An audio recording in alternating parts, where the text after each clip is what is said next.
चलिए आज इस एक्सप्लेनर में एक अकेली कोशिका से शुरू होने वाले अद्भुत जैविक सफर को समझते हैं। आखिर एक सेल इतना जटिल जीव कैसे बना लेता है? अफ्रीकन क्लॉड फ्रॉग यानी जेनोपस लेविस इसका बेहतरीन उदाहरण है। शुरुआती स्थिति बड़ी दिलचस्प है। अंडे का मेसोलेसिथल स्वरूप और होलोग्लास्टिक पैटर्न इसका एकदम सही मंच बनाते हैं। फर्टिलाइजेशन यहाँ असली गेम चेंजर है। ये अंडे की रेडियल सिमेट्री को पूरी तरह से बायलैटरल सिमेट्री में बदल देता है। तो ये बदलाव होता कैसे है?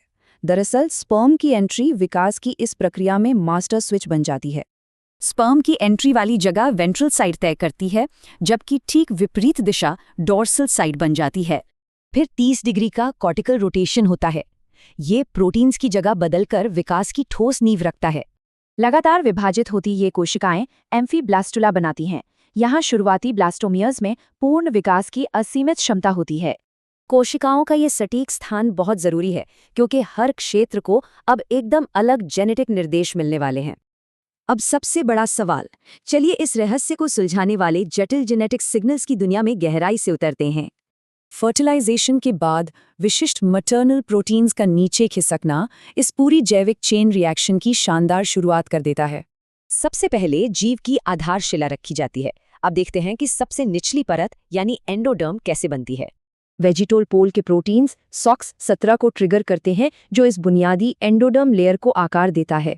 अब मध्य परत कैसे बनती है? यहाँ वेज टी जीन मल्टीटास्किंग करता है और कई महत्वपूर्ण काम एक साथ संभालता है। यहाँ पैराक्राइन सिग्नलिंग से कोशिकाएं आपस में बात करती हैं। XNR प्रोटीन्स पड़ोसी कोशिकाओं को जगाने लगते हैं। इक्वेटर पर होने वाला जीन्स का यही सटीक क्रम असल में शरीर की मध्य परत का निर्माण करता है। नतीजतन मेसोडर्म बनता है। दिलचस्प बात यह है कि यह एक फीड फॉरवर्ड लूप बनाकर वेज टी का उत्पादन बढ़ाता रहता है। अंत में जीव के सबसे ऊपरी हिस्से यानी बाहरी आवरण को भी अपना अंतिम और स्थायी रूप लेना होता है। बचे हुए ऊपरी माइक्रोमियर्स डिफ़ॉल्ट रूप से एक्टोडर्म बन जाते हैं, जिससे तीनों बुनियादी परतों का निर्माण पूरा होता है। एक्टोडर्म, मेसोडर्म और एंडोडर्म जीवन का ये ब्लूप्रिंट कितनी व्यवस्थित तरह से बटा हुआ है, ये वाकई अद्भुत है। जीवन निर्माण के लिए ये माइक्रोस्कोपिक टाइमिंग बहुत जरूरी है। क्या ये सटीक आणविक संयोजन किसी जादू से कम है?